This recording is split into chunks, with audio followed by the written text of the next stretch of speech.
Le pont d'envol de l'USS Abraham Lincoln vibre sous le rugissement des réacteurs et cette nuit-là, les vigies scrutent l'horizon du détroit d'Ormuz avec une tension qu'elles n'avaient plus ressentie depuis des semaines. Un pétrolier vient d'être touché par un projectile non identifié. La veille encore, un navire transportant du pétrole en provenance des Émirats arabes unis avait subi une attaque similaire. 2 incidents en 2 jours, dans les eaux les plus surveillées du monde, et personne à bord des bâtiments américains ne sait si le 3e jour apportera une escalade ou une accalmie. C'est dans ce climat que le compte à rebours touche à sa fin. Lundi marquera le 60e jour depuis la signature, entre les États-Unis et l'Iran, d'un mémorandum d'entente censé apaiser la région. Officiellement, ce texte arrive à expiration sans qu'aucun accord de fond n'ait été trouvé, ni sur la réouverture pleine et entière du détroit, ni sur la question du programme nucléaire iranien. Pour comprendre comment on en est arrivé là, il faut remonter le fil des événements. Depuis la capitale washingtonienne jusqu'aux eaux du Golfe, l'administration américaine avait misé sur ce délai de 2 mois pour ouvrir une fenêtre diplomatique. Mais les attaques n'ont jamais vraiment cessé, et le week-end qui précède l'échéance a vu Téhéran multiplier les gestes de défiance en mer. Vendredi, le président américain s'était exprimé publiquement sur ce dossier brûlant, avec des mots qui ne laissaient guère de place à l'ambiguïté. Les capacités militaires dont dispose Washington permettraient, selon lui, de frapper durement le pays, mais telle n'était pas l'intention recherchée. Il avait rappelé l'ampleur inédite des sanctions économiques déjà imposées, assurant qu'en cas d'attaque directe, la riposte serait démesurée, 100 fois supérieure à ce qui aurait été subi. Dans le même temps, un autre front s'est rouvert, celui qui oppose Israël au Hezbollah soutenu par l'Iran dans le sud du Liban. Le week-end avait déjà été marqué par une rupture du cessez-le-feu, avec 3 soldats israéliens blessés, ce qui avait poussé Israël à relancer une série de frappes sur des positions au sud du pays. Puis, ce jour-là précisément, 2 violations supplémentaires ont été recensées. Des troupes israéliennes stationnées dans une zone de sécurité ont été visées, en infraction directe avec les termes du cessez-le-feu. Et lorsque Israël a riposté, des civils auraient été déplacés à l'intérieur même des quartiers généraux utilisés par les combattants. Une manœuvre dénoncée comme un usage de boucliers humains destiné à alimenter ensuite le récit d'un Israël frappant des populations civiles. Dans la nuit, les habitants du nord d'Israël avaient été prévenus de s'attendre à des explosions sonores près de la frontière, conséquence directe de la poursuite des opérations contre le mouvement libanais. C'est dans ce contexte que la question posée par les commentateurs prend tout son sens. Que faire maintenant que l'échéance du mémorandum arrive sans qu'aucune avancée réelle ne se dessine vers un nouvel accord de paix? Pour un ancien officier des forces spéciales de la marine américaine interrogé sur le sujet, il s'agit moins d'une limite stratégique que d'une date symbolique, purement diplomatique.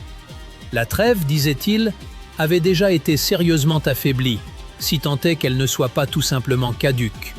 Selon lui, le pays se trouvait pris entre des affrontements sporadiques et une guerre économique continue, à un point tel que la date en elle-même perdait toute portée réelle.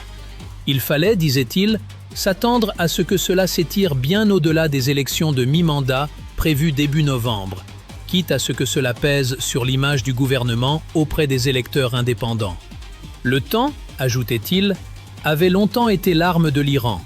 Il devenait désormais celle des États-Unis et de la communauté internationale, à mesure que la situation économique du pays se détériorait chaque jour davantage. Mieux valait donc, selon lui, s'en tenir à une stratégie articulée entre volets militaires, économiques et diplomatiques, guidée par les résultats sur le terrain plutôt que par un calendrier électoral ou une date arbitraire. Pendant que ces échanges se poursuivaient à l'antenne, les caméras suivaient en direct le président américain montant à bord de son avion officiel, quittant le New Jersey après un week-end passé dans son club de golf, en route vers la capitale. Une phrase prononcée par lui avait suscité une vague de réactions. Il avait laissé entendre que les États-Unis pourraient un jour considérer le détroit d'Ormuz comme leur propre territoire. une idée jugée peu réaliste par l'ancien militaire, qui rappelait qu'aucun drapeau américain n'avait sa place dans ce détroit, et que seule une coopération internationale organisée pouvait garantir la liberté de navigation. Pour lui, à moins qu'il ne s'agisse d'une proposition juridiquement fondée, ces déclarations relevaient surtout d'une mise en scène politique, une façon de rappeler à Téhéran que Washington irait jusqu'au bout du blocus et de toutes les mesures de sécurité nécessaires à la protection du commerce maritime mondial, quitte à peser sur l'ensemble du marché de l'énergie. Le blocus en question aurait déjà forcé au moins 62 navires à rebrousser chemin ou à modifier leur route, un chiffre qui donne la mesure de la pression exercée sur l'économie iranienne, dont les échanges commerciaux aux frontières et dans les ports se sont quasiment taris. Mais cette arme, reconnaissait l'invité, tranche dans les deux sens.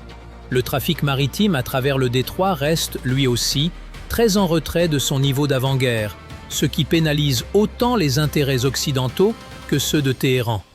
L'Iran, disait-il, n'était pas à terre, et il n'en fallait pas beaucoup pour perturber à nouveau la navigation dans cette zone si étroite. C'est pourquoi tous les regards restaient tournés vers ce point de passage stratégique qui continuerait d'occuper une place centrale dans toute négociation future. Un extrait diffusé plus tôt montrait justement le président, devant une foule enthousiaste, évoquer ce qui suivrait, selon lui, la victoire américaine sur un Iran en pleine débâcle. Il avait promis d'annoncer, très prochainement, que le détroit deviendrait de fait un territoire des États-Unis, provoquant des acclamations dans la salle, avant d'ajouter que c'était précisément la raison d'être du blocus, puisqu'aucun navire ne pourrait le franchir sans l'accord de Washington. Ce discours, résolument tourné vers les faits, semblait davantage destiné à galvaniser une base électorale, en particulier les personnels des services d'urgence de New York, connus pour leur soutien indéfectible au président, qu'à annoncer une décision juridique concrète. L'essentiel, insistait l'ancien officier, restait la double pression exercée sur Téhéran, entre blocus naval et sanctions économiques, et tout ramenait finalement à une question de patience. Ce type de mesure finit par porter un coup sévère à l'Iran, probablement suivi de nouvelles frappes militaires contre ses infrastructures. Mais au-delà de cet aspect, il rappelait un phénomène souvent négligé par les commentateurs. Un rapprochement inédit se dessinait entre plusieurs puissances du Moyen-Orient, un mouvement rarement observé à cette échelle. Les récents développements entre l'Arabie saoudite, la Turquie et le Pakistan, fondés sur le principe qu'une attaque contre l'un équivaut à une attaque contre tous, ainsi que la signature d'un accord de coalition maritime en mer Rouge par 14 États du Golfe, illustraient selon lui une dynamique qui pourrait bien devenir la plus grande erreur stratégique de l'Iran, désormais isolé face à une région entière dressée contre lui. Il suffisait, concluait-il, de laisser au président le temps nécessaire pour poser les bases de ce qui pourrait marquer un tournant décisif, voire fatal, pour ce régime. La conversation a ensuite glissé vers un tout autre sujet, tout aussi sensible pour quiconque a porté l'uniforme. La marine américaine, ancienne institution de l'invité, se retrouvait cette semaine-là au cœur de titres peu flatteurs. Des témoignages évoquaient des conditions de vie très dégradées à bord du porte-avions, avec des cas de suicide et une alimentation jugée insuffisante. Des accusations directement liées au fait que le bâtiment enchaînait alors 260 jours consécutifs de déploiement dans la région du Golfe, bien au-delà de la durée habituelle d'une mission. Interrogé sur ce point avant même la diffusion d'extraits sonores, l'ancien officier reconnaissait que la fatigue accumulée constituait une préoccupation constante. À bord, chaque journée finit par ressembler un peu plus à la précédente, dans une monotonie pesante. Mais il mettait en garde contre la tentation de généraliser les propos de quelques dizaines de marins à l'ensemble d'un équipage de 5000 hommes et femmes, qui continuaient, disait-il, à assurer leur service avec un professionnalisme sans faille au quotidien. Ces témoignages méritaient, selon lui, d'être pris au sérieux et examinés de près, mais il fallait aussi rappeler à ces marins que cela restait, au fond, la nature même de leur engagement. Il confiait alors avoir lui-même connu 10 déploiements en zone de combat au cours de sa carrière, chacun s'étalant entre 4 et environ 8 mois, et rappelait qu'au plus fort des guerres en Irak et en Afghanistan, certaines unités terrestres étaient restées mobilisées jusqu'à 15 mois d'affilée. Une durée aussi longue restait donc, selon lui, tenable, à condition que l'encadrement à bord sache préserver la cohésion des équipes, un attachement sans faille à la mission et une concentration constante sur l'objectif fixé. Il pointait toutefois une critique récurrente, la nécessité pour la marine de disposer de davantage de porte-avions. Face aux 11 groupes aéronavals actuellement en service, 4 de plus seraient nécessaires selon certains experts. Mais la construction d'un seul porte-avions demande des années entières, ce qui signifie que ce chiffre restera vraisemblablement inchangé pendant encore longtemps. Difficile, en écoutant ce récit, de ne pas repenser à ces images de familles de militaires attendant le retour d'un proche parti pour des mois, parfois prolongé sans préavis. Cette attente qui use autant les nerfs de ceux restés au pays que ceux embarqués en mer. On peut se demander ce qui pèserait le plus lourd à la place de ces marins. La monotonie interminable d'un pont de porte-avions loin de chez soi, ou la pression d'un affrontement qui pourrait basculer à tout moment. Et de l'autre côté de l'échiquier, entre blocus naval, sanctions et rapprochements régionaux inédits, une question demeure ouverte, sans réponse tranchée. Le temps joue-t-il vraiment en faveur de la patience diplomatique, ou finit-il simplement par repousser l'inévitable un peu plus loin, au prix de vies et de nerfs épuisés des deux côtés du détroit ?